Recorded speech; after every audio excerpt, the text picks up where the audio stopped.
redeeming social value of this work, a primary source for anyone researching antebellum New York, the Miller Heresy, the California Gold Rush, or its author, a significant historical figure in her own right.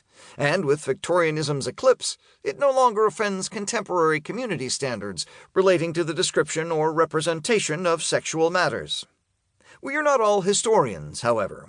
It is fair to ask, now that the scandal surrounding its first publication is forgotten, and on drugstore book racks the works of Genet and de Sade brazenly return our stare, now that we are permitted to read Belle Cora, why should we read it? For most of us, the answer will be found in the spell its remarkable author, with her special brew of guile and honesty, is still able to cast upon us. Like an old French postcard, Belle Cora has survived long enough to substitute other charms for its fading erotic appeal. Although Anderson, a.k.a. Arabella Godwin, Arabella Moody, Harriet Knowles, Arabella Talbot, Arabella Dickinson, Frances Dickinson, Arabella Ryan, and Belle Cora was certainly a flawed human being, many readers have found her book as companionable as she herself was in her bloom. Flaunting her beauty and wealth on the gayest thoroughfares and on every gay occasion, with senator, judge, and citizen at her beck and call. She was not entirely a novice when she began Belle Cora, having previously ghostwritten 2 books credited to her third husband, and having published, under her own name, the considerably less candid autobiography, My Life with James Victor Anderson. It is safe to say that nothing in those works prepared their readers for this one, with its pitiless scrutiny of matters concerning which her contemporaries maintained a systematic silence.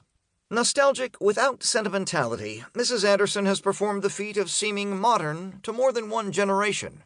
She speaks as clearly as ever across expanding gulfs of time, telling us what it was like to be in places long since obliterated, making the nearly impossible choices that most of us have been spared. Prior to the publication of her memoir, the general outline of Belle Cora's moment in history was known through several multi-volume works on the subject of Gold Rush-era California, reminiscences by members and opponents of the 1856 San Francisco Vigilance Committee, and a series of articles in the San Francisco Bulletin by the popular feature writer Pauline Jacobson.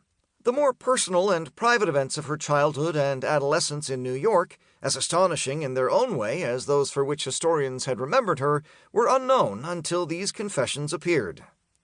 In fact, it is one of Mrs. Anderson's unintended accomplishments to have helped correct, just as it was coming into existence, a false impression given by many books and films about the Far West, the myth of a Western type, with its own accent and code of honor, a romanticization of the old-timers and third-generation Westerners encountered by the writers and filmmakers of the 1920s.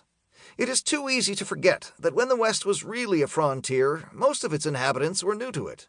They met as immigrants from many distant points of origin, as ill-assorted as the crates of shovels, cigars, pineapples, mosquito nets, and upright pianos that landed on San Francisco's chaotic shores in 1849.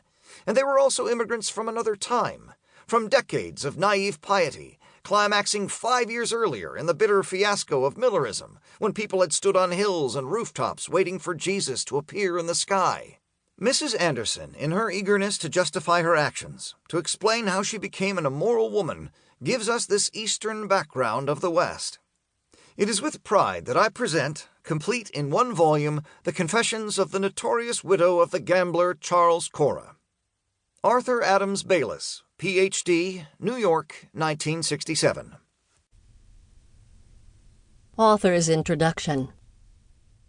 My experiences in the April 1906 earthquake in San Francisco have led me to write this book, so I suppose I'll begin there.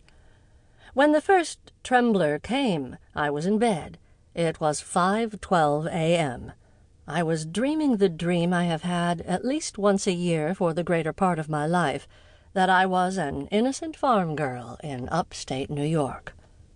In this edition of the dream, my aunt's hands were gripping my shoulders. Her husky voice implored me to wake up.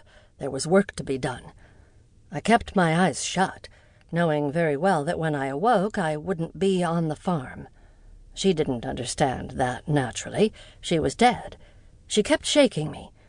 At last she pulled her arm back and struck me so hard she knocked my head against the wall, and the floor beneath us started to sway. I knew then where we really were. We were at sea.